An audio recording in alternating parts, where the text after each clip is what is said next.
الحمد لله الحمد لله الذي أنزل الكتاب ولم يجعل على عبده ولم يجعل له عوجا وأشهد أن لا إله إلا الله وحده لا شريك له وأشهد أن محمدا عبده ورسوله أما بعد فأعوذ بالله السميع العليم من الشيطان الرجيم بسم الله الرحمن الرحيم اتبعوا ما أنزل إليكم من ربكم ولا تتبعوا من دونه أولياء قليلا ما تذكرون۔ اللہ تعالیٰ کا اس امت پر یہ عظیم احسان ہے کہ اس نے قرآن مجید کو نازل فرمایا، کیونکہ قرآن مجید ہی وہ کتاب ہے جو انسان کو ہدایت کا راستہ بتاتی ہے اور انسان کو گمراہی اور ضلالت سے محفوظ کرتی ہے۔ اللہ تعالیٰ کا ارشاد ہے فَمَنِ اتَّبَعَ هُدَايَ فَلَا يَضِلُّ وَلَا يَشْقَى، کہ جو انسان اس قرآن کی پیروی کرتا ہے تو اللہ تعالیٰ اس انسان کو ضلالت سے اور بدبختی سے محفوظ فرما لیتا ہے۔ یہ قرآن سینوں کی شفا ہے اور ہمارے جتنی بھی روحانی اور جسمانی بیماری ہے اس کے لیے شفا ہے۔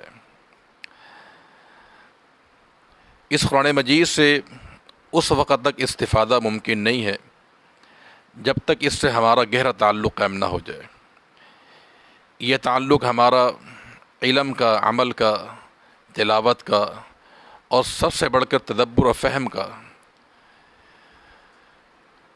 کیونکہ قرآن مجید کو سمجھ کر پڑھنا اس کا بڑا اجر ہے، اس کا بڑا ثواب ہے۔ رسول اللہ صلی اللہ علیہ وسلم کا فرمان ہے، آپ نے صحابہ سے پوچھا کہ تم میں سے کسی کی خواہش ہے کہ سامنے وادی میں جائے اور وہاں سے 2 سرخ اونٹنیاں لے آئے؟ صحابہ کرام نے کہا کہ ہم میں سے ہر ایک کی یہ تمنا اور خواہش ہے کہ اس کے پاس 2 سرخ اونٹنیاں ہوں۔ تو آپ نے فرمایا کہ قرآن مجید کی 2 آیات کو سیکھنا یہ 2 اونٹنیوں کے مالک بننے کے مترادف ہے۔ جو 3 سیکھتا ہے وہ 3 کے لیے، جو 4 سیکھتا ہے وہ 4 اونٹنیوں کا مالک بن سکتا ہے۔ تو قرآن کو پڑھنا، اس کو سمجھنا یہ باعث اجر اور باعث ثواب ہے۔ افسوس کی بات یہ ہے کہ ہندو اور سکھ اور یہودی وہ اپنی کتاب کو جانتے ہیں، سمجھتے ہیں، لیکن مسلمان ہزاروں کی تعداد میں جنہیں قرآن ناظرہ پڑھنا نہیں آتا ہے۔ قرآن نے 3 مقام پر بڑے ہی ڈانٹ کے انداز سے فرمایا کہ افلا یتدبرون القرآن، کیا یہ لوگ قرآن میں تدبر نہیں کرتے، غور نہیں کرتے؟ فرمایا کتاب انزلناہ الیک مبارک لیدبروا آیاتہ، کہ یہ قرآن مجید جسے ہم نے نازل کیا ہے یہ کتاب مبارک ہے، اسے نازل اس لیے کیا لیتدبروا، کہ اس کی آیات میں غور و فکر کیا جائے۔ تو قرآن ہمیں تدبر کا، غور کا حکم دیتا ہے۔ قرآن مجید کا تدبر اور قرآن کا فہم رسول اللہ صلی اللہ علیہ وسلم کی احادیث کا بغیر ناممکن ہے۔ قرآن فہمی کے لیے سنت کا ہونا ضروری ہے۔ جو شخص یہ سمجھتا ہے کہ قرآن کو حدیث کے بغیر سمجھ لوں گا وہ انسان غلطی پر ہے۔ اللہ تعالیٰ نے قرآن مجید میں متعدد مقامات پر اپنے پیغمبر کی یہ ذمہ داری بیان کی کہ میرا پیغمبر قرآن کا شارح ہے، قرآن کی تفصیل کرنے والا ہے۔ وَأَنزَلْنَا إِلَيْكَ الذِّكْرَ لِتُبَيِّنَ لِلنَّاسِ مَا نُزِّلَ إِلَيْهِمْ، کہ ہم نے آپ پر یہ قرآن اتارا ہے تاکہ آپ اس کی توضیح کریں، اس کی وضاحت کریں۔ تو اللہ کے نبی کا یہ منصب ہے کہ آپ قرآن کے شارح ہیں، قرآن کے قاضی ہیں اور قرآن کی توضیح کرنے والے ہیں۔ ہمارا ایمان ہے کہ سنت کے بغیر انسان قرآن کو سمجھ ہی نہیں سکتا ہے۔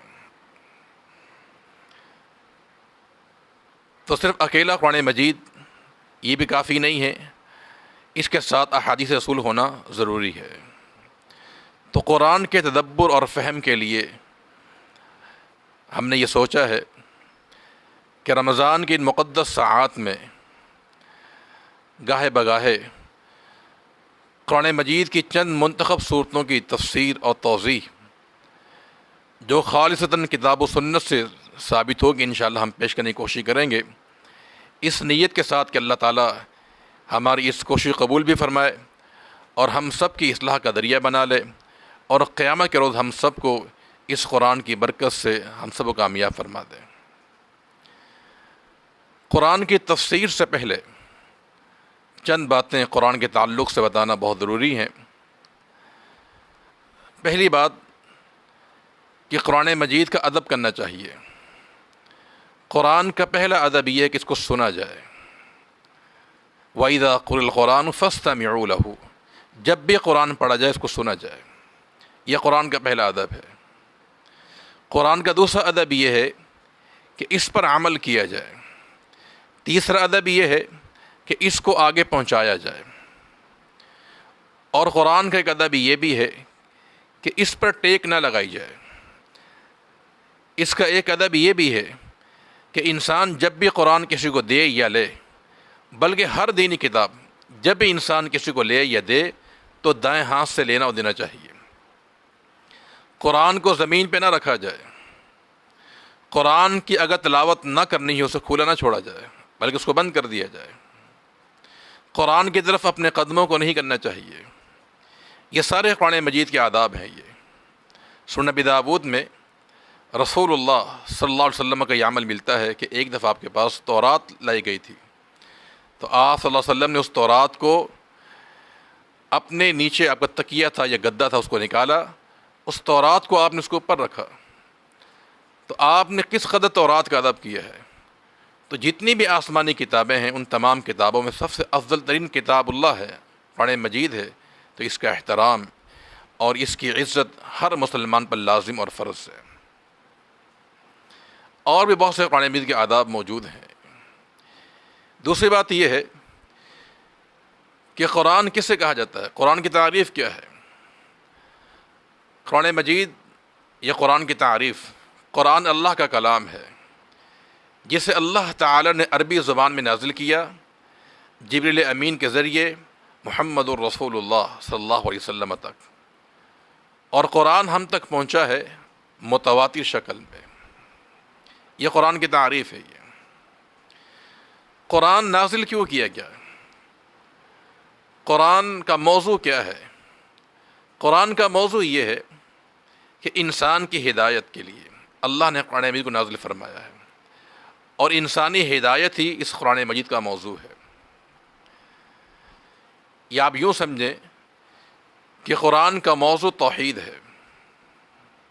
شیخ الاسلام ابن قیم رحمۃ اللہ علیہ فرماتے ہیں کہ قرآن مجید کی ہر آیت توحید کو متضمن ہے، قرآن کو توحید کو شامل ہے۔ پھر آپ اس کی وضاحت فرماتے ہیں کہ قرآن مجید میں یا تو اللہ تعالیٰ کے اسماء کا ذکر ہے، اس کی صفات کا، اس کے افعال کا، یہ بھی توحید ہے، یا قرآن دعوت دیتا ہے کہ ایک اللہ تعالیٰ کی عبادت کی جائے اور اس کے سوا کسی اور کی عبادت نہ کی جائے، یہ بھی توحید کا درس ہے، یا قرآن نے اہل التوحید کے انعام کو، اکرام کو، انہیں دنیا میں کیا عزت دی جائے گی اور آخرت میں کیا مقام ملے گا، اس کا ذکر کیا ہے اہل التوحید کا، یا قرآن نے تردید کی اہل الشرک کی کہ دنیا میں انہیں کیا سزا دی جائے گی اور آخرت میں انہیں کیا عذاب دیا جائے گا۔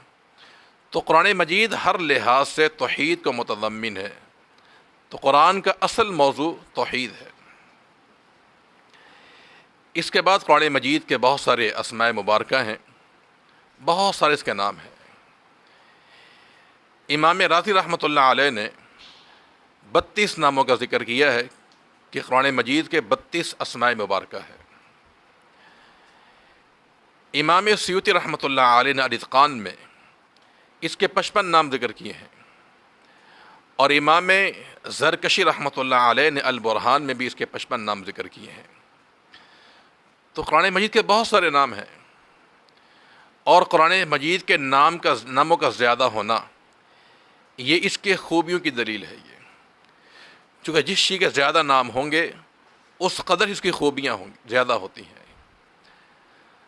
اگر قرآن کے 55 نام مان لیے جائیں، چونکہ بعض علماء نے اس سے زیادہ بھی ذکر کیے ہیں، اگر 55 ہی مان لیے جائیں تو ہر ایک نام کی خوبی ہے، تو اس طرح 55 سے زیادہ اس کی خوبیاں بن جائیں گی۔ تو کثرت الاسماء، نام کا زیادہ ہونا، یہ اس کے شرف اور بلندی کی دلیل ہے۔ یہ چند نام آپ کو بیان کر دیتے ہیں۔ مثلا قرآن کا ایک نام الکتاب ہے، ایک اس کا نام قرآن بھی ہے، اس کو فرقان بھی کہا جاتا ہے، اس کا نام شفا بھی ہے، اس کا نام رحمت بھی ہے، اس کا نام صراط مستقیم بھی ہے، اسے کریم بھی کہا گیا ہے۔ یہ سب قرآن مجید کے اسماء ہیں، اس کے نام ہے۔ یہ ان تمام ناموں میں دو ناموں کی ہم آپ کے سامنے تفصیل کر دیتے ہیں۔ پہلا نام قرآن مجید، یہ قرآن کا ایک نام ہے، قرآن مجید، اور یہ نام قرآن مجید میں متعدد مقامات پر ذکر ہوا ہے۔ سورہ بروج میں اللہ رب العالمین کا ذکر ہے کہ بل ہوا قرآن مجید فی لوح محفوظ۔ سورہ بنی اسرائیل میں اللہ فرماتا ہے ان ھذا القرآن یہدی للتی ہی اقوم۔ سورہ ہجر کے شروع میں فرمایا کہ الف لام را تلک آیات الکتاب و قرآن مبین۔ تو قرآن مجید اور قرآن، یہ اس کا ایک عظیم الشان نام ہے۔ قرآن کا معنی ہوتا ہے پڑھنا، تلاوت کرنا۔ تو قرآن مجید کو قرآن اس لیے کہا جاتا ہے کہ اس کو پڑھا جاتا ہے، اس کی تلاوت کی جاتی ہے، اور اس کی تلاوت سب سے پہلے رب العالمین نے کی ہے، پروردگار نے کی ہے۔ یعنی اتنی عظیم الشان یہ کتاب ہے قرآن مجید کہ اس کی سب سے پہلے تلاوت پروردگار نے کی ہے، اور جبریل امین نے اللہ کا کلام سنا، اس کے بعد جبریل امین نے اس کی تلاوت کی، اور محمد الرسول اللہ صلی اللہ علیہ وسلم نے اس کا سماع فرمایا ہے۔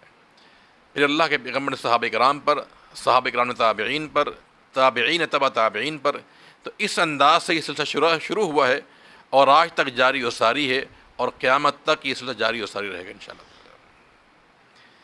تو اس معنی میں قرآن مجید و قرآن کہا جاتا ہے کہ اس کی تلاوت سب سے پہلے رب العالمین نے کی ہے۔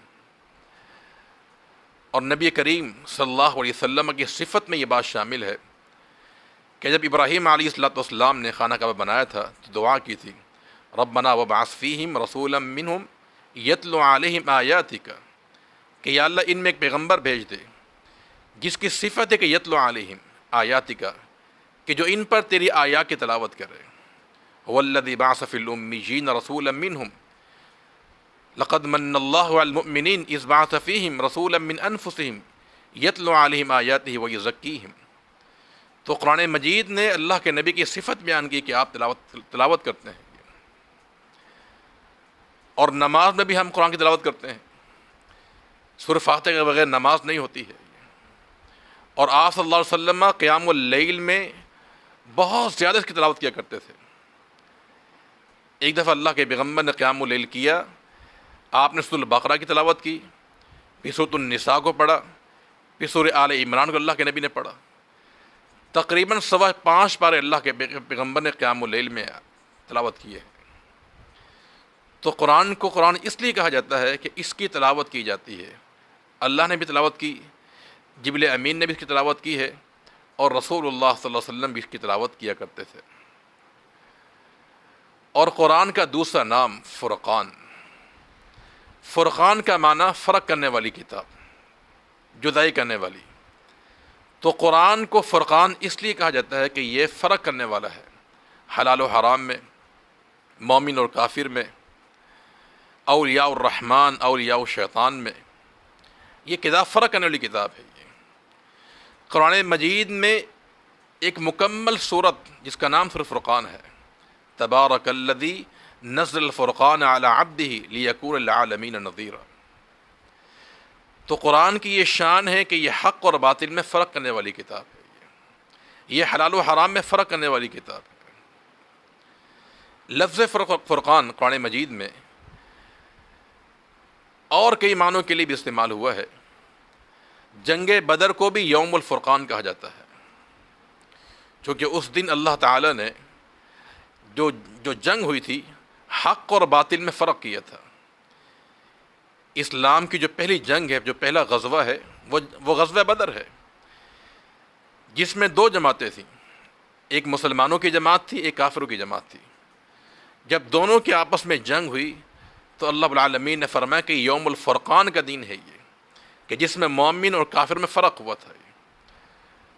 تو غزوہ بدر بھی یوم الفرقان ہے کہ اس دن مومنوں میں اور کافر میں فرق ہوا تھا۔ لفظ فرقان جو ہے یہ انبیاء کے معجزات پر بھی بولا جاتا ہے۔ قرآن کے اندر وَلَقَدْ آتَيْنَا مُوسَى الْكِتَابَ وَالْفُرْقَانَ، کہ ہم نے حضرت موسیٰ علیہ السلام کو کتاب بھی دی تورات، والفرقان، اور فرقان بھی دیا، یعنی معجزات دیے۔ تو قرآن مجید خود ایک معجزہ بھی ہے اور اس کا ایک نام فرقان بھی ہے، جو حلال و حرام میں، مومن اور کافر میں، اولیاء الرحمن اولیاء شیاطین میں یہ فرق کرتا ہے۔ تو آج کی فرصت میں ہم نے یہ آپ کو بیان کی ہے قرآن کے تعلق سے، اور انشاءاللہ مزید باتیں ہم آپ کے سامنے شیئر کریں گے۔ اللہ تعالی ہمیں کتاب و سنت میں عمل کی توفیق عطا فرما دے، قرآن کی تلاوت اور قرآن کو سمجھنے کی توفیق عطا فرما دے۔ وآخر دعوانا الحمدللہ رب العالمین۔